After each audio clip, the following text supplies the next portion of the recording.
Exploration Awami League দিয়েছে, 2টা Indian কোম্পানিকে দিয়ে গিয়েছিল। তারা শুধু এক্সপ্লোর করেছে আর বাংলাদেশকে রিপোর্ট দিয়েছে, পাওয়া যাচ্ছে না। কিন্তু একই কোম্পানি ভারতে আবার ওইখান থেকে আমার সীমানা থেকে ঠিকই তেল গ্যাস উঠায় নিচ্ছে। অতএব এই সিকিউরিটি প্রিপারেশনগুলো জাতি হিসাবে আমাকে নিতে হবে যদি আমার স্বাধীনতা সার্বভৌমত্বকে টিকায় রাখতে হয়। যে অনুপ্রবেশকারীদের নামে হাজার হাজার বাঙালি মুসলমানকে ইতিমধ্যে ঢুকিয়ে দেওয়া হচ্ছে, এই ঢুকিয়ে দেওয়ার পিছনে বাংলাদেশ সরকারের ভূমিকা আছে কিনা, নতজানু পররাষ্ট্রনীতি আছে কিনা। কারণ স্বরাষ্ট্রমন্ত্রীর কথায় তো আমরা কনফিডেন্স পাচ্ছি না। আপনার ধরেন 45-47টা বিমান আছে আমার, অলমোস্ট এগুলো সব রাশিয়ান আমলের, সোভিয়েত ইউনিয়নের আমলের, অলমোস্ট অকার্যকর। কদিন পরে দেখবেন এখানে ভাঙ্গা চুরে পড়ে, ওইখানে নদীর মধ্যে পড়ে, পাইলট মারা যায়, বিল্ডিংয়ের মধ্যে ঢুকে যায়। এইসব বিমান দিয়ে আপনি চলতেছেন, তাহলে আপনার প্রিপারেশন কোথায়? ব্যারিস্টার আসাদুজ্জামান ফুয়াদকে দিয়ে শুরু করতে চাই, কিন্তু তার আগে আমি প্রধানমন্ত্রী বেইজিং সফর করছেন, আমি সেই তার সফরের কিছু অংশ উল্লেখ করতে চাই। আজকেও বেশ কয়েকটি বিষয় নিয়ে আলোচনা হয়েছে, তিস্তার এবং নদী ব্যবস্থাপনা, দুই দেশ একসঙ্গে কাজ করবে, এটি বাংলাদেশের জন্য একটি বড় একটি খবর। এছাড়া ব্যবসা বাণিজ্য বিনিয়োগের বিষয় নিয়েও প্রধানমন্ত্রী বৈঠক করেছেন। আমি কিছু অংশ উল্লেখ করতে চাই আলোচনা যাওয়ার আগে। প্রধানমন্ত্রী বৈঠকে বন্যার ঝুঁকি মোকাবেলা, পরিবেশ সুরক্ষা এবং পানি সম্পদের যথাযথ ব্যবস্থাপনার লক্ষ্যে দেশে চলমান নদী খনন কর্মসূচির কথা উল্লেখ করে বাংলাদেশের পানি সম্পদ ব্যবস্থাপনায় চীন সরকারের সহযোগিতা কামনা করেন। প্রধানমন্ত্রী বাংলাদেশের তিস্তা ব্যবস্থাপনা প্রকল্পে চীন সরকারের কারিগরি সহায়তা প্রত্যাশা করেন। জবাবে চীনের পানি সম্পদ মন্ত্রী ইতিবাচক সাড়া দিয়ে পানি সম্পদ ব্যবস্থাপনায় বাংলাদেশ সরকারের উদ্যোগে সর্বাত্মক সহযোগিতার আশ্বাস দেন। আমি আপনার কাছে আসতে চাই, ফদ ভাই, কি আপনার কাছে কেমন মনে হচ্ছে? এর পাশাপাশি আরেকটি ঘটনা আমরা দেখেছি যে আজকে দুপুরেই ভারতের যে হাই কমিশনার আছেন দীনেশ ত্রিবেদী, তিনি আজকে সংবাদ সম্মেলন করে বলেছেন যে বাংলাদেশিদের জন্য 28 তারিখ থেকে আবেদন করা যাবে ট্যুরিস্ট ভিসা, যেটি বন্ধ রেখেছিল তারা। 2 বছরের বেশি সময় পর সেই ভিসা আবার চালু করলো। আপনি এই দুই ঘটনাকে কিভাবে দেখছেন আসলে? ধন্যবাদ। প্রথম কথা হচ্ছে নদী ব্যবস্থাপনা নিয়ে আপনার মনে থাকবার কথা, অন্তর্বর্তীকালীন সরকারের প্রধান উপদেষ্টা যখন চায়না গিয়েছিলেন, উনি কিন্তু তখন এই বিষয়ে বলেছিলেন চায়নার যে আগামী 100 বছরের আমাদের এই বদ্বীপের নদী ব্যবস্থাপনাটা কেমন হতে পারে সেই ব্যাপারে একটা প্রস্তাবনা দেওয়া, আমরা কীভাবে বাইল্যাটারালি পরে এগুলো নিয়ে কাজ করতে পারি। বাংলাদেশের আমলাতন্ত্রের এবং ভিজিটের প্রবলেম হচ্ছে যে, আমি ইন্টারনালি যেটা জানি আর কি, সেটা হচ্ছে যত হইচই করে ছবি তোলা হয় স্টেট সফরের, যাওয়া আসা হচ্ছে, এতগুলো চুক্তি এমওইউ স্বাক্ষরিত হয়েছে, এরপরে ফিরে আসার পরে যে কাজগুলোকে মানে ফলো আপ করা, অ্যাক্সেলারেট করা, স্পিড আপ করা, এইটাতে আমাদের ব্যুরোক্রেসি ভেরি পুয়ার আর কি। তাদের কার্যকারিতা খুব দুর্বল। এবং বিভিন্ন সময় দেখেছি যে, এবং দেখবেন যে আমাদের যে একজন স্পেশাল এইড ছিলেন ফয়েজ আহমদ তাইয়েব, উনিও কদিন আগে এটা নিয়ে ডিটেলস লিখেছেন যে ওনার 1 বছর প্লাস সময়টাতে উনি দেখেছেন এরকম কতগুলো চুক্তি হয়েছে, অথবা অনেকগুলো চুক্তি আগে হয়েছে কিন্তু ফাংশনাল না, 5-7-10 বছর ধরে টেবিলে পড়ে আছে। ইভেন ধরেন কী জিনিস কিনবেন ওই প্রজেক্টের জন্য, যেই স্পেসিফিকেশনে যেই দামে আপনি চুক্তিবদ্ধ হবার প্রস্তাব দিয়েছেন, সেটা 10 বছর পর তো বদলে গেছে। আপনি হয়তো ওই প্রযুক্তিটা ব্যবহার করছেন না, দেখা গেছে চুক্তিগুলো আর কার্যকর হয় না, মানে শেলফে চলে যায়। তো সেক্ষেত্রে গত বছরের ওইটা নিয়ে আমরা জানতে চাই যে আসলে অন্তর্বর্তীকালীন সরকারের সময় যে আলোচনাটা হয়েছিল সেটার আসলে কি আপডেট হয়েছে। আমাদের পানি সম্পদ মন্ত্রণালয়ের দায়িত্বে যিনি আছেন, ওনাদের পক্ষ থেকে বলা দরকার যে আমাদের এই কনভারসেশনটা কি গত বছরের কনভারসেশনের এক্সটেনশন কিনা, ফলো আপ কিনা, যে কিছু দূর এগিয়েছে আমরা বাকিটা এগিয়ে নিচ্ছি। যেমন ধরেন ট্রাফিক লাইট যেগুলো জ্বলছে, অন্তর্বর্তীকালীন সরকার এগুলো কাজ শুরু করে দিয়ে গেছে। বিএনপি সরকার এসে পদ্মা ব্যারেজের কাজ একনেকে পাশ করলো, এরা তত্ত্বাবধায়ক সরকারের সময়টা ফাইনাল হয়ে গেছে, শুধুমাত্র একনেকে উঠেছে বলা হয়েছে এত বড় একটা প্রকল্প রাজনৈতিক সরকার সিদ্ধান্ত নিলে ভালো হবে। তো এরকম অনেকগুলো কাজের আমরা ফলো আপ জানতে পারলে ভালো হতো। আর যেটা সাহায্য চেয়েছে, এটা সার্টেনলি চায়না এই ব্যাপারে যথেষ্ট এক্সপার্টিজ আছে, এবং চায়নার অভিজ্ঞতাও কিন্তু আবার প্রজন্মগতভাবে আবার বদলেছে। ধরেন 30 বছর আগে সে যে ওয়াটার ম্যানেজমেন্টটা করেছে, হুয়াংহো থেকে শুরু করে বড় বড় নদীগুলো যে ম্যানেজমেন্ট করেছে, এটা কিন্তু বড় বড় শহরগুলোতে ডিজাস্টার করে ফেলছে। মানে ফ্লাড হয়ে যাচ্ছে, আপনার ওয়াটার যে মানে বাইপাস করবার যে ক্যানেলিং সিস্টেম সেটা সাফিসিয়েন্টলি মডার্ন ছিল না। তো সে জায়গাতে আপনার এই ম্যানেজমেন্টের চায়নাও শিখেছে তার নিজের অভিজ্ঞতা থেকে। তো সেটা আমাদের জন্য গুরুত্বপূর্ণ। আমাদের ব্রহ্মপুত্রের আপনার অরিজিন তো ওইখানে, তিব্বত মানস সরোবর থেকে এসছে। তাহলে এই ওয়াটার ম্যানেজমেন্টটা গুরুত্বপূর্ণ, যেহেতু গঙ্গাতে বাঁধ আছে, অন্য যে নদীগুলো শুকিয়ে যাচ্ছে, 300-র কম বেশি নদী নালা আমাদের শুকিয়ে গেছে গত 50 বছরে ফারাক্কা বাঁধের কারণে। অতএব সেই জায়গাগুলোতে কি অভিজ্ঞতা লাগালে যদি ব্রহ্মপুত্র বেসিনের ওয়াটার ক্যানেলিং করা যায় কিনা, ক্যানেলিং করে ওই নদীগুলোকে জীবিত করা যায় কিনা, যেটা পদ্মা ব্যারেজকে আরও স্ট্রেনদেন করবে, সে আলোচনাগুলো অবশ্যই গুরুত্বপূর্ণ এবং এগুলো আরও বিস্তারিত হওয়া দরকার। আমাদেরকে ইনফর্ম করা দরকার জাতিকে।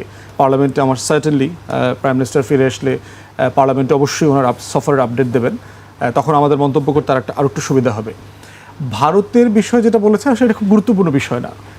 প্রশ্ন হচ্ছে যে মানে বাংলাদেশে একটা দালাল শ্রেণী গত 6-7 দশকে তৈরি করেছে ভারত, যারা ভারতকে খুব গুরুত্বপূর্ণ আকারে দিয়েছে। ভারতে যে মানুষ 2 বছর যায় নাই, ট্রিটমেন্ট নিতে পারে নাই, যদিও খুবই লো স্কেলে ভিসা টিসা ছিল, চিকিৎসা ভিসা, তাহলে কি আমাদের সব লোক মুড়ে টরে রাস্তায় পড়েছিল? লক্ষ লক্ষ মানুষ হার্ট ফাউন্ডেশনের সামনে, ঢাকা মেডিকেলের সামনে পড়ে, কারণ ভারতে ভিসা পায় নাই, যেতে পারে নাই। আমাদের দেশের লক্ষ লক্ষ মানুষ, ভারতের সবচেয়ে বড় ট্যুরিস্ট কোন দেশ থেকে যায়? আমাদের দেশ থেকে যায়। 10-12 লক্ষ লোক যায়, হাজার হাজার কোটি টাকা সেখানে যায়। কলকাতা 7 সিস্টার্সের ইকোনমি পড়ে গেছে, ধসে গেছে। তারপরে ভিসা দিলে কি বাংলাদেশিরা যাবে? শুভেন্দু অধিকারী, অমিত শাহ থেকে শুরু করে এদিকে হেমন্ত শর্মারা এই যে ধরনের কথা বলছে, প্রত্যেক দিন বাংলাদেশিদেরকে অবজ্ঞা করে, অসম্মান করে, অমর্যাদাকর কথা বলছে। বাংলাদেশিদেরকে এত ঠেকা পড়ছে, আর কোনো দেশ নাই ঘুরতে যাওয়ার? এত ফকিন্নি হয়ে গেছে এই দেশের মানুষ যে ইন্ডিয়াতে ঘুরতে যাইতে হবে? এই পরিমাণ অপমান সয়ে বাংলাদেশিরা কি গত 2-2.5 বছরে ঘুরতে যায় নাই? মালদ্বীপে কি আমাদের ট্যুরিস্টের সংখ্যা বাড়ে নাই? নেপালে বাড়ে নাই? ভুটানে বাড়ে নাই? শ্রীলঙ্কায় বাড়ে নাই?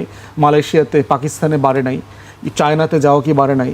আমাদের ট্রিটমেন্টের কি ডিফারেন্ট বিকল্প এভিনিউ তৈরি হয় নাই? হয়েছে তো। অতএব এইখানে সে ভিসা দিল কি দিল নাই, জাস্ট ইররেলেভেন্ট আমার কাছে। এটা কোনো গুরুত্বপূর্ণ বিষয় না। আমাদের যাদের ন্যূনতম কোনো আগ্রহ নাই, বাংলাদেশের জাতীয়তাবাদে পছন্দ করে, বাংলাদেশপন্থী রাজনীতিতে পছন্দ করে, বাংলাদেশের স্বাধীনতায় পছন্দ করে এমন মানুষ এই খবরে খুব বেশি আপ্লুত হবে বলে আমার কাছে মনে হয় না। আজকেই কেন এই ঘোষণাটা দীনেশ ত্রিবেদীকে দিতে হলো, বা আজকেই ভারতের পক্ষ থেকে এরকম সংবাদ বাংলাদেশে কেন দিতে হলো? কারণ কি মনে হয় আপনার কাছে? কূটনৈতিক দৃষ্টিকোণ থেকে কি মনে হয় সেটা? আমার কাছে মনে হয় না ভারত কূটনৈতিকভাবে খুবই চিন্তাশীল কোনো জাতি, এমনটা আমার কাছে মনে হয় নেই। আমি ইভেন ইন্ডিয়ান একাডেমিক এবং ইন্ডিয়ান লোকদের সাথে আমি ইনভলভ হয়ে দেখি, তাদেরকে বোঝার চেষ্টা করেছি, তাদেরকে বোঝানোর চেষ্টাও করেছি। তোমরা যে আওয়ামী লীগের বাক্সে ডিমগুলো রাখলা, রাইখা কি করছো? জামাতকে 18 সিট থেকে 80 সিটে পাঠাইছো, আর হাসিনারে গণভবন থেকে দিল্লিতে পাঠাইছো। আর আমাদের ইতিহাসে ভারত এখন সবচেয়ে ঘৃণিত রাষ্ট্র বাংলাদেশিদের কাছে। এটা কি তোমার পলিসি সাকসেস? এটা তোমার ডিপ্লোম্যাটিক সাকসেস? তো এটা তোমার ডিজাস্টার, ফেইলিয়ার। তো সেই জায়গাতে আজকে কেন করেছে, অন্যদিনও করলে কিছু যায় আসতো না। যেটা হয়েছে যে ভারত মনে করতেছিল যে আমরা মনে হয় ঠেকা গেছি, পারতেছি না, একটু এই সনাতনীদেরকে মাঠে নামাইছে, পলাশবাড়িতে মন্দির নিয়ে ঝামেলা করছে, শিব আর রাম ভক্ত বনাম সনাতনী হিন্দুদেরকে মুখোমুখি করবে, কেওয়াস লাগাবে। 23শে জুন ছিল আওয়ামী লীগের মিছিলে 2-4-5টা হিন্দু মাইরা ফেলার ঘটনা ঘটাবে। এই ফাঁদে তো আমরা কেউ পা দেই নেই। এখন বুঝতে পারতেছে যে তাদের এই যে চাণক্য নীতিটা যেটা ছিল, এই কাজগুলো ফেল করেছে। রংপুর কেটে নেবে, তারপরে চট্টগ্রাম কেটে নেবে, পরিকল্পিতভাবে রংপুরে এবং চট্টগ্রামে আপনার হিন্দুদেরকে আপনার সেটেল করানোর পরিকল্পনা চলছে। আমরা এরকম লেখাজোখা পড়লাম, আমাদের 2-1 গোয়েন্দা বন্ধুবান্ধব যারা আছেন, বিভিন্ন ফোর্সে কাজ করেন, তারাও বলেছেন হিন্দুদেরকে উইদিন দ্য কমিউনিটি পরিকল্পিতভাবে বলা হচ্ছে জমি কিনে সেটেল হওয়ার জন্য রংপুর বিভাগে এবং চট্টগ্রাম বিভাগে। এখন এগুলো করে কি সফল হবে? ওয়ার্ক করে নাই তো, এগুলো কোনোটা ওয়ার্ক করতেছে না। বরং যেটা হচ্ছে দিল্লি বিরোধী ফেনোমেনা আরও বাড়তেছে। মানে যেই কাজগুলো করলে বাংলাদেশে বন্ধুত্বের মানে নমুনা পাওয়া যেত, সেই জিনিসগুলো তারা করছে না। তারা একই ভুল পদ্ধতি, একই ভুল সিদ্ধান্ত, একই উস্কানি। আপনি ওইদিকে কাঁটাতার নিয়ে আলোচনা করছেন, সীমান্তে পুশিন করছেন, আবার বলছেন একই জল, একই গঙ্গা, একই আকাশ বাতাস, সবাই মিলে আমরা একটা ক্রিকেট টিম বানায় ফেলবো।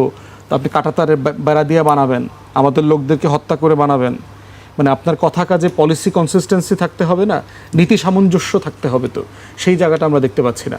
তাই উনি আজকে করুক, হতে পারে চায়নাকে একটু বাউন্স ব্যাক করবার জন্য হয়তো করে থাকতে পারে, যে চায়নার সাথে অনেক সুযোগ সুবিধা নিয়ে আসতেছে, চায়না থেকে অনেক কিছু নিয়ে আসবে, ইনভেস্টমেন্টের ঘোষণা হয়তো দেবে, চায়না কত টাকা ইনভেস্ট করবে বাংলাদেশে, কোন কোন প্রজেক্টে তারা ফান্ডিং করবে, সেগুলোর আলোচনা যেহেতু আসবে, সেরকম সময় যেন ভারতীয় দালাল যারা আছে তারা যেন অ্যাটলিস্ট গণমাধ্যমে টকশোতে এসে বলতে পারে, না ভারতও তো আমাদেরকে দিয়েছে, মানে ভারত ভিসা ওপেন করছে, আমাদের দেশের লোকরা যেভাবে বলা বলি করবে এটা, এই দালালরা, যে একটা বিশাল জিনিস আমাকে দিচ্ছে, ভাবখান এরকম যে আমার ভিসা অ্যাপ্লিকেশন করা লাগবে না, টাকাও দিতে হবে না, ওখানে গেলে আমার কলকাতায় আর দিল্লিতে ফ্রি খাওয়াইবো, আমার হোটেলে ফ্রি রাখবে, বাস্তবতা তো এরকম না।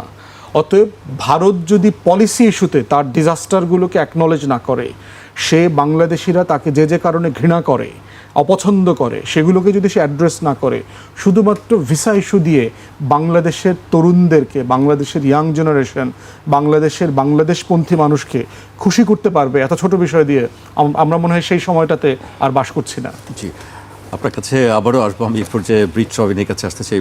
রবিন ভাই, আপনি আসলে বিষয়টিকে কিভাবে দেখছেন, আপনার মতামত জানতে চাই প্রথমেই। আমি একটু ভিন্নভাবে চিন্তা করি, কারণ এটা নিয়ে আমার একটা প্রোগ্রাম হয়েছে যে আদৌ কি আমরা যে কূটনীতি স্বাধীনভাবে, স্বতন্ত্র, সম্পূর্ণ একেবারে নির্ভরশীল না হয়ে যদি আমরা কোনো সিদ্ধান্ত নিতে পারতাম, কোনো পলিসি মেক করতে পারতাম, এখন আমরা জানি না। আমরা আপনার একটা স্ক্রিপ্টের উপর ভিত্তি করে আমরা জাস্ট একটা মতামত দিচ্ছি, কিন্তু এটার পরিণাম বা আমাদের পলিসিতে এমন কিছু নাই যে এটা পরে কী হবে। কূটনীতি আসলে এত সহজ বিষয় না। আমরা বাংলাদেশের প্রেক্ষাপটে, আপনি কি সন্দিহান ঢাকা বেইজিংয়ের মধ্যে যে নতুন করে সম্পর্ক একটি উচ্চতায় নিয়ে যাওয়ার একটি চেষ্টা চলছে, বা দুই দেশের পক্ষ থেকে আমরা একটি ইতিবাচক অবস্থা দেখছি? চীনের মন্ত্রী যিনি আছেন তিনি কিন্তু না, কারণ আমি নিশ্চিত হতে পারছি না। কারণ কূটনীতিক যে আমাদের যে সম্পর্ক, বায়োলেটারাল অথবা আমাদের বহুমুখী যে সম্পর্কগুলো আছে, রাষ্ট্রীয় যে সম্পর্কগুলো আছে, এটা কোথাও পরিষ্কার না, একেবারেই পরিষ্কার না যে আমার চায়নার সাথে আমার রাষ্ট্রের সম্পর্কটা কেমন হবে। এই তিস্তা ম্যাটারটা কিন্তু দীর্ঘদিন ধরে ঝুলে আছে। যদি আমাদের রাষ্ট্রীয় কোনো পলিসি থাকতো, আজকে থেকে 20 বছর বা 30 বছর আগেই এটা বাস্তবায়নের মুখ দেখত। তো যেহেতু এখন পর্যন্ত নিশ্চিত না, কালকে যে আবার এটা চেঞ্জ হয়ে যাবে না, অন্যরকম কিছু হবে না, এর উপরে আরও কয়েকটা বাদ দিয়ে ভারত একেবারে আমাদেরকে পানি শূন্য করবে না, এটা কিন্তু কোনো নিশ্চয়তা নাই। আমরা শুধু আলোচনাই করছি। আমরা স্বাধীন হতে চাই, স্বাধীনভাবে সিদ্ধান্ত নিতে চাই। ভারত চায়না না করুক, অন্য কেউ করুক। ভারত পানি শূন্য করবে আমাদের এই আশঙ্কাটা আপনি কেন করছেন? করবে না কেন? সেটি আমি জানতে চাই, আপনি কেন সেই আশঙ্কাটা? কারণ হচ্ছে চীনের সঙ্গে সম্পর্কের কারণে ভারত আমাদের প্রতি এটা হচ্ছে হীনমনতা, রাষ্ট্রীয় হীনমনতা আছে কিছু। ভারতের যে হীনমনতাগুলো রয়েছে বাংলাদেশকে কন্ট্রোল করার, তাদের আপনি যদি আপনার প্রতিবেশীকে দেখেন, দুইটা অশিক্ষিত বর্বর প্রতিবেশী, তাদের একজন আরেকজনের বিরোধীয় বিষয়গুলো দেখবেন। আর যারা কালচার শিক্ষিত, দুজন খুব উঁচু মানের ব্যক্তিত্ব সম্পন্ন মানুষ পাশাপাশি থাকলে তাদের পারস্পরিক সম্পর্কটা দেখেন, ওদের দেখেন ওরা কি নিয়ে ঝগড়া করে। তারা আপনার একটা গাছ নিয়ে ঝগড়া করে, আপনার রাস্তা বন্ধ করে, কিন্তু আপনি যদি ওরকম ব্যক্তিত্ব সম্পন্ন প্রতিবেশী পান, তারা কি এটা করে? আমি ওইটাকে ওদের হীনমন্যতাই দেখব। এই যে আপনার ফারাক্কা বাঁধ, তিস্তা, অন্য অন্য যে নদীতে বাঁধ, 57টা নদীতে বাঁধ দেওয়া হয়েছে, এগুলো যদি তারা মানে মিনিমাম স্বাভাবিক মানবিক দৃষ্টিকোণ থেকে চিন্তা করতে, এটা কিন্তু তারা করতো না। এগুলো করতে পারছে, বাকিগুলো তারা করবে, আরও অনেক কিছু তারা হয়তো বা করবে। এটা ভেবে নিয়েই কিন্তু আমাদেরকে স্বাধীনভাবে চলতে হবে। আমাদের কেন করবে তারা এটা? কেন করবে? কেন করবে না? কারণ তাদের একটাই পলিসি, সেটা হচ্ছে বাংলাদেশকে যে কোনো মূল্যে নিয়ন্ত্রণ করা, এবং নিয়ন্ত্রণের পলিসিটাও খুবই ঘৃণ্য, নিম্নমানের, বাজে, উৎকট, বিশ্রী। সেটা হচ্ছে তাদেরকে অত্যাচার করা, তাদের বিরুদ্ধে মিথ্যা অপপ্রচার করা, তাদের নদীতে বাদ দেওয়া, তাদের এখানে রাজনীতিতে বিভিন্নভাবে নাক গলানো, তারপরে রেজিম চেঞ্জ করার জন্য তারা কাজ করা, আমাদের ইন্টারনাল পলিসিতে তারা হস্তক্ষেপ করে, এই ধরনের অনেক কিছু তারা করে। এখন আমাদের বাংলাদেশের মোটামুটি শতকরা 80-90 জন যারা মোটামুটি যারা সচেতন তারা সবাই জানে, তারা নিশ্চিত যে ভারত আমাদেরকে কোনোভাবেই স্বাভাবিক শান্তিময় দেখতে পারে না বা দেখতে চায় না। তাদের পলিসিটাই একেবারেই ডিফারেন্ট, সভ্য পলিসি না, অসভ্য পলিসি। তো যেটা বারবার আমাদের লার্নেড ফ্রেন্ড বলতেছিলেন সেটা হচ্ছে যে ভারতের পলিসিটা কিন্তু আমরা জানি। এই কারণে আমি সন্দিহান না, আমি নিশ্চিত না যে চায়নার সাথে আমাদের যে ডিলটা এটা যদি ওরকম পলিসিতে আমরা না আনতে পারি তাহলে এই সম্পর্কটা কতটুকু স্থায়ী হবে সেই ব্যাপারে আমার সত্যি সত্যি সন্দেহ আছে। কিন্তু চীনের সঙ্গে যে আমাদের যে আজকে কয়েকটি 15টি MOU চুক্তি সই হয়েছে, সেটি একটি ইতিবাচক দিক নিশ্চয়ই। আমরা এটা প্রচেষ্টা বলতে পারি, কিন্তু আমরা আপনার সাথে আমার ধরেন একটু খোলামেলা বলি যে অবশ্যই আপনি আপনার মতামত। একটা ধরেন একটা মেয়ের সাথে মানুষ প্রেম করে, বিভিন্ন ধরনের কমিটমেন্ট করে, যতক্ষণ পর্যন্ত বিয়ে না হয় ততক্ষণ পর্যন্ত আমরা কিন্তু তাকে বউ বলি না। সম্পর্কটা যদি বায়োলেটারাল ওই লেভেলে না যায় সেক্ষেত্রে কিন্তু এত MOU কেন, আরও যদি 5 লক্ষ MOU হয় তারপরে আমি নিশ্চিত না। আপনার বক্তব্য আমরা বুঝতে পারছি। আপনার কাছে আমি আবারও আসবো। আমি ফুয়াদ ভাইয়ের কাছে আসতে চাই। মানে এখনো বাস্তবে রূপ না দেখা পর্যন্ত কেউ আসলে সন্দিহান না, কেন ওই বাস্তবের এটা সন্দেহটা কেন হয়, কারণটা কি মনে হয় আপনার কাছে? দেখেন, সম্পর্ক তো একটা ধারাবাহিক জায়গা। বাংলাদেশের ফরেন পলিসি এমন একটা জায়গায় যে সাংবিধানিকভাবেই এটা একটা ফ্লড, ডিফেক্টিভ জায়গাতে ফ্রেম করা হয়েছে। আমাদের আর্টিকেল 25-এ যেটা বলা আছে সংবিধানে যে আমরা সবার সাথে বন্ধুত্বপূর্ণ থাকবো, কারোর সাথে আমাদের শত্রু থাকবে না। তো রাষ্ট্র সার্ভাইভ করবে কীভাবে? সীমান্তবর্তী রাষ্ট্র মানেই তো শত্রু রাষ্ট্র। সীমান্তবর্তী শত্রু রাষ্ট্রের উপরে ভিত্তি করেই আপনার সভরেন্টিকে ডিফাইন করতে হয় যে এইটা আমার। সীমান্তে আমার বিজিবি কেন প্রতিবাদ করছে? যখন BSF আসছে তখন আমার এলাকাবাসীরা মিলে তাকে কেন বলছে? অথবা যখন ওই যে অনুপ্রবেশকারীদেরকে রেখে যাচ্ছে তখন বাংলাদেশ কেন বলছে তাদেরকে ফেরত নিতে হবে? যদি বন্ধুরাষ্ট্র হইতো তাহলে তো তাদেরকে নিয়ে নেওয়ার কথা ছিল। আপনি যখন রাজশাহী থেকে রংপুরে ঢোকেন আপনাকে তো কোনো পুলিশ তো আটকায় না। আপনি যখন বরিশাল থেকে ভোলায় ঢোকেন, ঢাকায় ঢোকেন, আপনাকে তো কোনো পুলিশ আটকায় না। কিন্তু আপনি যখন সীমান্ত ক্রস করে ওই পারে যাবেন তখন আপনাকে আটকায় কেন? তাহলে সীমান্ত হচ্ছে শত্রু বেষ্টিত এই ধারণার উপরে ভিত্তি করেই রাষ্ট্র তৈরি হয়, এবং এই জন্যই সীমান্ত বাহিনী লাগে। সীমান্ত বাহিনী বন্ধুর বাড়িতে লাগে না।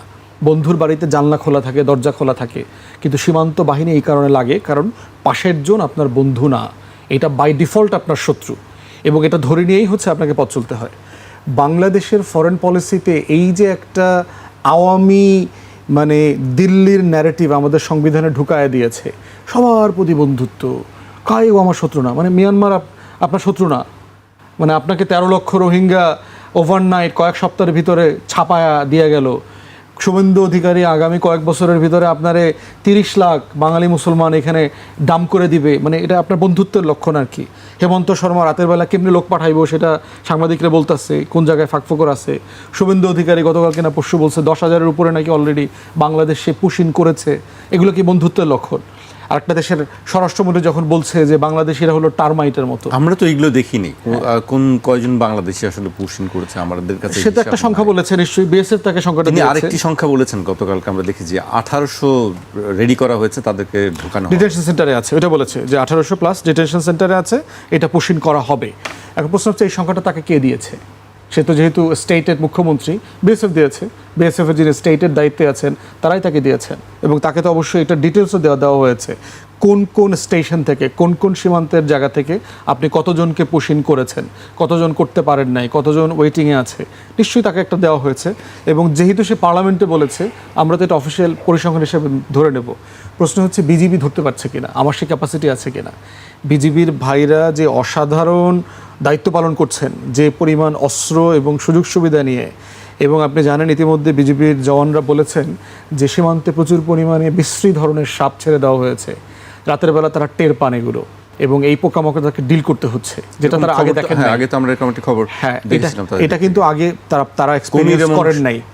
কুমির সাপ ছাড়ার কথা, বাট কুমিরটা ছাড়েন নাই বা হয়তো, কারণ ওইটা পরবর্তীতে যারা জোয়ার ভাটা বোঝেন তারা এই বলদদেরকে বুঝাইছেন যে এই জোয়ার ভাটা এটা তো জায়গা মতো সাতক্ষীরার সীমানায় থাকবো না, এটা তো আরেক জায়গায় চলে যেতে পারে, এটা বিহার উড়িষ্যায় চলে যেতে পারে, পরে নিজের নাগরিকদের ক্ষতি হবে। তাহলে এখন এই যে যেই ক্যাপাসিটিতে আমার বিজিবি ফাংশন করছে, এই ক্যাপাসিটিটা সাফিসিয়েন্ট কিনা, এই প্রশ্নটা তো স্বরাষ্ট্রমন্ত্রীর উত্তর দেওয়া দরকার ছিল। যে 10,000 বলছে সে, আপনার অফিসার বলছে অথবা আপনারা বলছেন গত 2 বছরে 2,500 পুশিন চেষ্টা করা হয়েছে, তাহলে গত 4 মাসে কতজন করা হয়েছে? তাহলে বাকিরা আসলে করেছে কিনা, এই করবার ক্ষেত্রে এখানে কোনো আমাদের গ্যাপ আছে কিনা, যে আপনি বিশাল যে 600 কিলোমিটার এলাকা যেখানে কাঁটাতার নাই, অথবা যে কাঁটাতার আছে যেখানে, এই জায়গাগুলোতে কোন জায়গাগুলোতে পটেনশিয়ালি করতে পারে আমরা মিস করছি কিনা, যে অনুপ্রবেশকারীদের নামে হাজার হাজার বাঙালি মুসলমানকে ইতিমধ্যে ঢুকিয়ে দেওয়া হচ্ছে, এই ঢুকিয়ে দেওয়ার পিছনে বাংলাদেশ সরকারের ভূমিকা আছে কিনা, নতজানু পররাষ্ট্রনীতি আছে কিনা। কারণ স্বরাষ্ট্রমন্ত্রীর কথায় তো আমরা কনফিডেন্স পাচ্ছি না। উনি বলছেন যে উনি বর্ডার কিলিংয়ের ডেফিনেশন বদলে দিয়েছেন। বিজিবি বিএসএফের মিটিংয়ের যে মিনিটস পড়লাম, সেখানে দেখলাম আপনার বলা হচ্ছে যে killings happened at the border, মানে মানে এটা যে মানে মার্ডার অথবা people died at the border, এরকম একটা জায়গা, যে আপনি মনে হয় ওখানে হার্ট অ্যাটাক করে মারা গেছেন আর কি, এরকম একটা ইমপ্রেশন দিচ্ছে আর কি, যে এটা যে আপনাকে হত্যা করা হয়েছে ওখানে, যেখানে সে হত্যা করতে পারে না। আমাদের স্বরাষ্ট্রমন্ত্রী বলছেন যে নো ম্যান্স ল্যান্ডে, তাদের বর্ডারে, ওখানে সেখানে স্মাগলাররা গেছে টেছে তো মারা গেছে, মানে কোনো দায়িত্ব নাই রাষ্ট্রের নাগরিক আকারে। তো সেরকম একটা জায়গায় তো আমাদের এই প্রশ্নটা করতে হচ্ছে যে আসলে করে ফেলেছে কিনা, সেখানে করাপশন আছে কিনা। ক্রস বর্ডার কিন্তু প্রচুর ব্ল্যাক মার্কেট আছে, বিডিআর বিজিবির অনেক সদস্য এইসব বাজে কাজের সাথে তারা জড়িত। তো সেখানে টাকা পয়সা লেনদেন হচ্ছে কিনা, যে অনুপ্রবেশকারীদেরকে তোমরা নিয়ে নাও। তো এরকম সবগুলো বিষয়ে আমাদেরকে ওপেন মাইন্ডেড থাকা দরকার, ক্রিটিক্যাল হওয়া দরকার। এই রিলেশনশিপটা ফিউচারে কিভাবে যাবে, সেটা হচ্ছে যে বিশ্বাসের জায়গাটা তৈরি হইতে হবে। ভাই একটা গুরুত্বপূর্ণ বিষয় বলছেন যে পলিসি রিলেশনশিপ। আমি আপনাদের সাথে আমি বহুবার বলেছি যে ভারত কোনো পলিসির উপরে ভিত্তি করে বাংলাদেশের সাথে সম্পর্ক তৈরি করে নাই, কোনো দিন করে নাই। কারণ ভারতের সাথে বাংলাদেশ রাষ্ট্রের কোনো সম্পর্ক কোনো দিন ছিল না। যেটা ছিল আওয়ামী লীগের সাথে ছিল, শেখ পরিবারের সাথে ছিল। অতএব শেখ পরিবারের সাথে সম্পর্ক আর রাষ্ট্রের সাথে সম্পর্ক এক জিনিস না। এবং এই পলিসি রিলেশনশিপ না থাকার কারণে যেটা হয়েছে, আপনি এটাকে প্রেডিক্ট করতে পারছেন না। এক এক আমলে আপনি এটার এক এক রূপ দেখবেন, এবং এই রূপ দেখায় যেটা হচ্ছে, রাষ্ট্র আকারে আমার সিকিউরিটি থ্রেট ক্রমান্বয়ে বেড়ে যাচ্ছে। কারণ সকল দল এই ইস্যুতে আমরা একমত হতে পারছি না। আপনি কিভাবে হবেন? সংসদে আপনি তর্ক করতে দিচ্ছেন না। 147-এ আপনার নোটিশ দেওয়া হয়েছে সীমান্ত হত্যা নিয়ে, তারপরে বর্ডার পুশিং নিয়ে কথা বলার জন্য, সংসদে কথা বলতে দিচ্ছেন না। আপনাকে তো এটা সব পার্টি এই ইস্যুতে একমত হইতে হবে। এটা এমন একটা ইস্যু যেখানে দ্বিতীয় কোনো মত থাকতে পারবে না রাষ্ট্রের। এটা সব দলের একটা মত থাকতে হবে পররাষ্ট্র এবং প্রতিরক্ষা বিষয়ে। জাতীয় স্বার্থে অবশ্যই সবার একই আওয়াজ। আমি রবীন ভাইয়ের কাছে আসতে চাই। আপনি সংশয় প্রকাশ করেছেন যে ভারত পানি বন্ধ করে দেবে কিনা, কিন্তু আমরা এর আগে দেখেছি যে যখন পশ্চিমবঙ্গে মমতা ব্যানার্জি ছিলেন, তিনি একটি আপত্তি তুলেছিলেন তিস্তা। বিজেপি সরকার পক্ষ থেকে, কেন্দ্রীয় সরকারের পক্ষ থেকে বলা হয়েছিল যে আমরা দিতে চাই, কিন্তু পশ্চিমবঙ্গের কারণে আমরা পারছি না। এখন তো পালাবদল হয়ে গেছে। এখন কি মনে হয় যে তিস্তা চুক্তি হয়ে যাবে, বা সামনে যে গঙ্গা চুক্তি যেটা শেষ হচ্ছে ডিসেম্বরে, এটির ভবিষ্যৎ আপনি কিভাবে দেখছেন? প্রেডিকশন করার আগে তো আমাকে আসলে অনেকগুলো বিষয়ের উপরে এই আলোচনাটা এত লম্বা সময় ধরে হয়েছে বাংলাদেশে, যে মানে আমি যদি বলি যে আমি আশান্বিত, সেটাও যেমন সঠিক। আমি যদি বলি যে, কারণ রাতারাতি আমরা আসলে এইটার কোনো ফল দেখি নাই। কারণ আমি বারবারই কেন রাষ্ট্রীয় পলিসির কথা বলছি, সেটা হচ্ছে ফুয়াদ ভাই কিন্তু খুব চমৎকার করে একটা জিনিস বলছে যে সবার সাথে বন্ধুত্ব। আমরা খুব ছোট সময় ছোট ছোট কোট পড়তাম, কোটেশন, সেখানে নীতিবাক্যের মতো, যে সবার সাথে তাল মিলিয়ে যে চলে সে হচ্ছে ব্যক্তিত্বহীন। তো এইটা পড়ে আমার কাছে মনে হয়েছে যে এই যে সেকশন 25 যেটা, এটা বাংলাদেশকে ব্যক্তিত্বহীন করে তুলেছে। এক নাম্বার, যে কূটনীতি, আমরা যদি ব্রিটিশ কূটনীতি দেখি, যখন ওরা ভারতবর্ষে আসে এবং ভারতবর্ষে এসে যখন চোখে চোখ রেখে আমাদের রাজাদের সাথে কথা বলে, এবং কতিপয় কিছু ব্রিটিশ এসেই ভারতবর্ষকে 200 বছরের জন্য গোলামে পরিণত করে, ওইটার কিন্তু সাকসেস হচ্ছে কূটনৈতিক একটা সাকসেস। আমরা একটু নেগেটিভ পজিটিভলি চিন্তা করি। মেরুদণ্ড সোজা করে কথা বলা। আরেকটা বিষয় হচ্ছে এখানে বন্ধুত্বের কিছু নাই। রাষ্ট্রের মধ্যে যখন পলিসি থাকে, আমার স্বার্থটা হচ্ছে সবার আগে, আমি স্বার্থটা দেখব। সেই স্বার্থে আপনার এখন সমসাময়িক যে বিষয়গুলো আসছে, যে দিল্লি নমনীয় না শক্ত, ও আজকে শক্ত হবে কালকে নরম হবে, হ্যাঁ, এর ভিত্তিতে আমরা চলবো না। আমাদের যে প্রাপ্য, ইভেন আমি একটা জায়গায় খুব শক্ত করে বলেছিলাম, সেটা হচ্ছে যখন মায়ানমার থেকে প্রায় 15 লক্ষ, মতান্তরে হয়তো 10 থেকে 15 লক্ষ রোহিঙ্গা বাংলাদেশে পুশিং করেছে, সেই জায়গাটাতে বাংলাদেশের ভূমিকাটা ছিল কূটনৈতিক ব্যর্থতা, সিরিয়াস একটা ব্যর্থতা। সেই জায়গাটাতে শক্তিশালী অবস্থান, আমরা সাধারণত আরেকটা নীতিবাক্য বলি যে আমি নিজেকে সেভ করার জন্য আমি শক্তিশালী মানুষের সাথে থাকি। এটা কিন্তু দোষের না। এখন ভারতকে যদি আমাকে মোকাবেলা করতে হয়, চায়নার সাথে আমার বন্ধুত্ব কিন্তু দোষের না, রাশিয়ার সাথে আমার বন্ধুত্ব কিন্তু দোষের না। ওরা এসে আমার দেশ দখল করবে না, রাশিয়া থেকে এসে দখল করবে না, আমেরিকা থেকে এসে আমার দেশ দখল করবে না, কিন্তু ভারত তো করে। ও প্রতিনিয়ত আমাকে নির্যাতন করে। তো তাকে যদি আমাকে মোকাবেলা করতে হয়, আমাকে ওই লেভেলের বন্ধুত্ব লাগবে, দরকার। আমি একদম স্ট্রেট ফরওয়ার্ড বলেছি এটা। যে কারণে আরেকটু এক ধাপ আগিয়ে যেটা ফুয়াদ ভাই বলেছে যে এটা একটা প্রক্রিয়া, কিন্তু আমার মনে হয় একটা কঠিন সিদ্ধান্তে বাংলাদেশকে যাওয়া উচিত যে আমরা আসলে ভারতকে মোকাবেলা করার জন্য আমাদের নেক্সট পদক্ষেপগুলো কি হবে। ওই জায়গায় যদি আমরা পৌঁছে যাই, তাহলে আমাদের কাঙ্ক্ষিত লক্ষ্য অর্জনটা শুধুমাত্র সময়ের ব্যাপার মাত্র। বাংলাদেশের পদক্ষেপগুলো কি হতে পারে ভারতের সঙ্গে সম্পর্কের ক্ষেত্রে? প্রথমত হচ্ছে যে আপনার ভারতকে আমরা সাফিসিয়েন্টলি বুঝি কি না। মানে আপনার যুদ্ধের সবচেয়ে গুরুত্বপূর্ণ জায়গা হচ্ছে আপনি আপনার শত্রুকে কতটুকু চেনেন। ভারতকে চেনানোর ক্ষেত্রে বামপন্থীরা, আওয়ামী লীগ, জাতীয় পার্টি এবং আমার যে কালচারাল ব্লক, এই সুশীলরা কিছু কিছু আইডিয়া শিখিয়েছে আমাদেরকে। বলেছে যে এত বড় রাষ্ট্র, অনেক পাওয়ারফুল, অনেক বড় অর্থনীতি, রিজিওনাল পাওয়ার, এই সেই, কদিন পরে সিকিউরিটি কাউন্সিলের মেম্বার হয়ে যাবে, আমরা কি করব, আমরা তো এই দয়া দাক্ষিণ্য নিয়েই চলতে হবে, আমাদের সেনাবাহিনীর কি দরকার। এই দেখবেন এই পয়েন্টটা কিন্তু 60s, 70s, 80s Awami League কিন্তু প্রচণ্ড সেনাবাহিনী বিরোধী দল ছিল। প্রয়োজন নাই তো, এরা পালতে হয়। বামপন্থীরা দেখবেন, ইনু মেননরা, কমিউনিস্ট পার্টির লোকজন দিব্যি বক্তব্য দিত যে এইগুলো কোনো প্রয়োজন নাই, এটা আমাদের বন্ধু রাষ্ট্র আছে পাশে, এগুলো আমরা মানুষের খাওয়াবো টাওয়াবো, দান সাদগা করবো টরবো, দেশের মানুষকে, কৃষকদেরকে টাকা দিব, এটা কেন দরকার। এবং এই ফলশ্রুতিতে যেটা হয়েছে আপনি দেখবেন যে আমাদের আর্ম ফোর্সেস, আপনি সভরেন্টি কাকে দিয়ে রক্ষা করবেন? সভরেন্টি রক্ষার ফোর্স হচ্ছে আপনার আর্ম ফোর্সেস, আপনার গোয়েন্দা সংস্থা। তাদেরকে গ্র্যাজুয়ালি কিভাবে আনপ্রফেশনালি দুর্বল করে দিয়েছে আমাদের আর্ম ফোর্সেসকে, তাদেরকে ব্যবসায়ী বানানো হয়েছে দেখেন।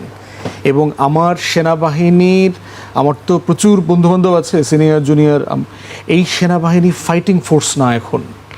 আপনার সে শান্তি মিশনে কাজ করতেছে, পুলিশিংয়ের জব করতেছে, আপনার হিল ট্রাক্সে কাজ করতেছে, খুবই লো ইন্টেন্সিটি ওয়ারফেয়ারে সে ইনভলভ, আর কি আপনার ইনসার্জেন্সি ডিল করতেছে। কিন্তু যুদ্ধের প্রিপারেশনের, ব্যাটেল প্রিপেয়ারনেস যেটাকে বোঝায়, সেই প্রিপারেশন কি আমার আর্ম ফোর্সেসের এখন আছে কিনা? আমার আর্ম ফোর্সেসের উপরের দিকে যত যাবেন, কর্নেল অ্যাবাভ, একটা বিশাল অংশ হচ্ছে সেল আউট অফিসার্স। প্রচণ্ড দেশপ্রেমিক অফিসার আছে নিঃসন্দেহে, কিন্তু একটা বিশাল অংশ গত 17, 20, 25 বছরে সোল্ড আউট হয়ে গেছে বিভিন্ন স্বার্থের কাছে। ছেলেমেয়েরা বিদেশে লেখাপড়া করে, সুযোগ সুবিধা, গাড়ি বাড়ি, বিদেশ সফর, প্লট ফ্ল্যাট, মানে স্যাক্রিফাইসিং ফোর্স হতে যেটা লাগে, যে আপনি জীবন বিপন্ন করেও দেশের জন্য রক্ত দিয়ে আমার পতাকাকে সেফগার্ড করবেন, সেই ব্যাটেল প্রিপেয়ারনেস তো নাই। তাকে দিয়ে আপনি ব্যবসা করাচ্ছেন। মেশিন টুলস ফ্যাক্টরিতে ফার্নিচার বানায়, মেশিন টুলস ফ্যাক্টরিতে তো আপনি যুদ্ধ বিমান বানাবেন, আপনি তো গুলি বানাবেন, আপনি ড্রোন বানাবেন। আপনি এই একই ফ্যাক্টরি যুদ্ধের আগে 60s গাড়ি বানাইতো, যেই গাড়ি বিদেশে এক্সপোর্ট হইতো, অ্যাসেম্বল করতো এখানে, বিদেশি কোম্পানির একসাথে মিলে কাজ করতো। সেই ফ্যাক্টরি এখন নাট বোল্টও বানায়। মানে তার প্রিপারেডনেসের অবস্থা দেখেন যে আমরা কোথায় নামিয়ে নিয়ে আসছি এই ফোর্সের ক্যাপাসিটি। এবং গত কয়দিন আগে দেখলাম এনডিসিতে সেনাপ্রধান জেনারেল ওয়াকারুজ্জামান সাহেব কারেক্টলি অনেকগুলো গুরুত্বপূর্ণ কথা বলছেন যে আমাদের মাল্টি রোলের যে কমব্যাট এয়ারপ্লেন দরকার, আমাদের সেই জেট নাই। আমাদের কক্সবাজার থেকে শুরু করে আমার পুরো সি লাইন, আমার যে বর্ডার, এইটা করার মতো কোনো প্রিপারেশন নাই। আমাকে মিলিটারি অফিসাররা বলেছেন যে ভারতের ক্যানভাসে তারা ইস্টার্ন ফ্লাঙ্কসে তারা দেখতেছে আমার এখানে কোনো এয়ার ঝুঁকি নাই, মানে এখানে আকাশপথে ভারতের ক্ষতি হতে পারে সেরকম ঝুঁকির পরিমাণ হচ্ছে 0 লেখা। তার ইন্ডিয়া বলতেছে, এর মানে হচ্ছে আপনি কি পরিমাণ অযোগ্য অবস্থায় আছেন। আপনার ধরেন 45-47টা বিমান আছে আমার, অলমোস্ট এগুলো সব রাশিয়ান আমলের, সোভিয়েত ইউনিয়নের আমলের, অলমোস্ট অকার্যকর। কদিন পরে দেখবেন এখানে ভাঙ্গা চুরে পড়ে, ওইখানে নদীর মধ্যে পড়ে, পাইলট মারা যায়, বিল্ডিংয়ের মধ্যে ঢুকে যায়, এইসব বিমান দিয়ে আপনি চলতেছেন। তাহলে আপনার প্রিপারেশন কোথায়? এই যে টোটালি পরিকল্পিতভাবে আওয়ামী লীগ, এবং যদি আপনি পিলখানা ম্যাসাকারের যে রিপোর্ট আপনার কমিশন যেটা করেছে brigadier general major general Fazlur Rahman সাহেবকে দিয়ে, সেই কমিশনের রিপোর্ট পড়েন, সেখানে দেখবেন কিভাবে পরিকল্পিতভাবে আওয়ামী লীগের নেতারা, কিছু কিছু মিসগাইডেড ফোর্সেস এর অফিসাররা মিলে এই কাজগুলো করে আর্ম ফোর্সেসকে দুর্বল করে দিয়েছে। আমার 57 জন দেশপ্রেমিক অফিসারকে হত্যা করা হয়েছে ব্রুটালি। পৃথিবীতে কোনো যুদ্ধে এতগুলো অফিসার মারা যায়নি 2 দিনে 1 দিনে। তো সেই জায়গাতে আপনি হচ্ছে এখন আমাকে তাহলে কী করতে হবে? কামব্যাক করতে হবে যে আমাকে এই রকম একটা সিনারিওতে ব্যাটেল প্রিপেয়ারনেস দরকার। ছোট দেশ মানে কি? ইরান দেখাই দিছে না কত ছোট হয়ে কত কিছু করা যায়। আপনি যুদ্ধের প্রস্তুতি নিয়ে রাখেন, আপনি যুদ্ধ করবেন না। তো এই জন্য এই যে আলোচনাটা এখন চলতেছে JF-17 থান্ডার, যেটা পাকিস্তান এবং চায়না মিলে করেছে, তার পুরো একটা স্কোয়াড্রন তারা অলরেডি অফার করেছে বাংলাদেশকে। বাংলাদেশে 1-2টা স্কোয়াড্রন কিনে নেওয়া দরকার, এবং আমাদের পুরো ফোর্সেসকে আপনার আওয়ামী ভারতীয় দালাল মুক্ত করা দরকার, গোয়েন্দা সংস্থা সহ পুরো 20 বছরের রিক্রুটমেন্ট ভেটিং করা দরকার। এর ভিতরে বাংলাদেশপন্থী না এমন লোক কারা কারা আছে সিনিয়র লেভেলে, কমান্ডিং পজিশনে যারা যারা আছে, এদেরকে বের করতে হবে, ক্লিনিং অপারেশন করা দরকার। কারণ এই ফোর্সেসকে সামনে রেখে তো সাধারণ মানুষ লড়বে। আমার 71-এর মুক্তির লড়াইতে নেতৃত্ব দিয়েছে কারা? আর্মি অফিসাররা তো নেতৃত্ব দিয়েছে, আমার প্রত্যেকটা সেক্টর কমান্ডার। আমার বাবা মুক্তিযোদ্ধা ছিলেন, ওনারা সিভিলিয়ানস, ওনাদেরকে ট্রেনিং করেছেন কারা? এই জুনিয়র অফিসাররা, ক্যাপ্টেন, লেফটেন্যান্ট কর্নেল, মেজররা তো তাদেরকে ট্রেনিং করিয়েছেন। তাহলে আমি এখনও বিশ্বাস করি যে আমাদের মেজরিটি জওয়ান, সিপাহী যারা আছেন বিডিআর এবং আর্ম ফোর্সেসে, অধিকাংশ জুনিয়র অফিসার প্রচণ্ড রকম দেশপ্রেমিক। শুধুমাত্র দালাল আছে উপরের দিকে, এদেরকে আইডেন্টিফাই করতে হবে, কাউন্টার ইন্টেলিজেন্স দিয়ে সিরিয়াসলি কাজ করতে হবে, এবং ডিফেন্স রিলেশনশিপ বাড়াইতে হবে। চায়না, তুরস্ক, পাকিস্তান এবং ইরান ইনক্লুডেড, কারণ ইরান তো দুনিয়াতে খেলা দেখায় দিয়েছে। তারপর শিখতে হবে তো মিলিটারি একাডেমি থেকে, তাদের একাডেমিতে গিয়ে যে আসলে তারা কেমনে পারলো। তো আমার সে স্ট্র্যাটেজিক যে জায়গাগুলো আছে যেটাকে দিয়ে আমি যুদ্ধের প্রিপারেশন নেব, আমার জনগণকে স্ট্যান্ডিং আর্মির সংখ্যা প্রয়োজন আপনি কমায় দেন। আপনি স্ট্যান্ডিং আর্মি থেকে কমায় দিয়ে, আমরা বারবার প্রস্তাব করেছি, পাবলিকলি করেছি, আমার 2 কোটি নাগরিককে মিলিটারি ট্রেনিংয়ের অধীনে নিয়ে আসেন। 6 মাস থেকে 2 বছর, 18 বছর বয়স থেকে 35 বছরের ভিতরে প্রত্যেক নারী পুরুষকে আমাদের সীমান্তবর্তী অঞ্চল এবং তার বাইরে তাদেরকে সামরিক প্রশিক্ষণের আওতায় আনতে হবে। এবং আপনার রিজার্ভ থাকবে হিউজ, যাদেরকে দিয়ে যে কোনো ক্রাইসিসে, ইভেন বন্যা, খরা, যে কোনো ডিজাস্টারে আপনার তো ভলান্টিয়ার লাগবে, আগুন লাগে, এই মানুষগুলোকে আপনি কাজে লাগাতে পারবেন। থার্ড হচ্ছে আপনার বাজেট যদি ঘাটতি থাকে, আপনি বাজেট দেবেন। আপনি আর্ম ফোর্সেসের ভিতরে প্রচণ্ড বৈষম্যের জায়গা আছে, এবং এটা ইন্টারনালি কথা বললে বোঝা যায়।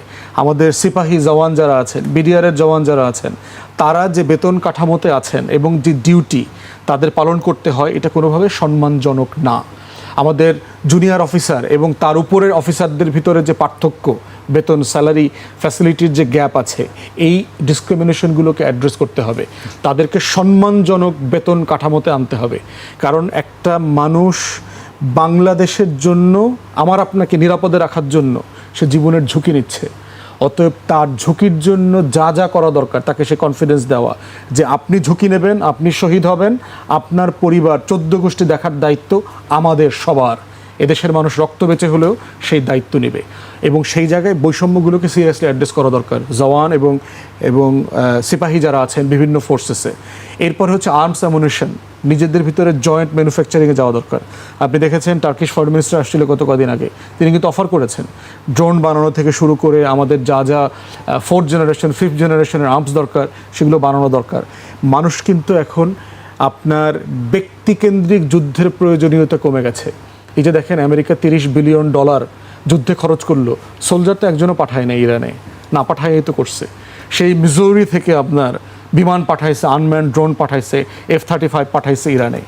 অতএব আমাদের এই মডার্নাইজেশনটা দরকার।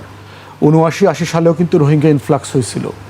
শহীদ প্রেসিডেন্ট জিয়াউর রহমান কিন্তু হুমকি দিয়েছিলেন যে আমি ফোর্স পাঠাবো, এবং তারা তখন রোহিঙ্গাদেরকে ফেরত নিয়েছে। আমরা এখন পারি নাই কেন? কারণ এখন সামরিক শক্তির ভারসাম্যে বাংলাদেশ অনেক নিচে চলে গেছে। আমার এই যে বিশাল সমুদ্র আমি পাহারা দিতে পারছি না, এক্সপ্লোর করতে পারতেছি না। দুই পাশ থেকে বার্মা এবং ইন্ডিয়া এসে মানে হাজার হাজার কোটি টাকার গ্যাস তেল উঠায় নিয়ে চলে যাচ্ছে। আমাদেরটা এখন এক্সপ্লোরেশনই শুরু হয়নি। এক্সপ্লোরেশন আওয়ামী লীগ দিয়েছে, 2টা ইন্ডিয়ান কোম্পানিকে দিয়ে গিয়েছিল। তারা শুধু এক্সপ্লোর করেছে আর বাংলাদেশকে রিপোর্ট দিয়েছে, পাওয়া যাচ্ছে না। কিন্তু একই কোম্পানি ভারতে আবার ওইখান থেকে আমার সীমানা থেকে ঠিকই তেল গ্যাস উঠায় নিচ্ছে। অতএব এই সিকিউরিটি প্রিপারেশনগুলো জাতি হিসাবে আমাকে নিতে হবে যদি আমার স্বাধীনতা সার্বভৌমত্বকে টিকায় রাখতে হয়।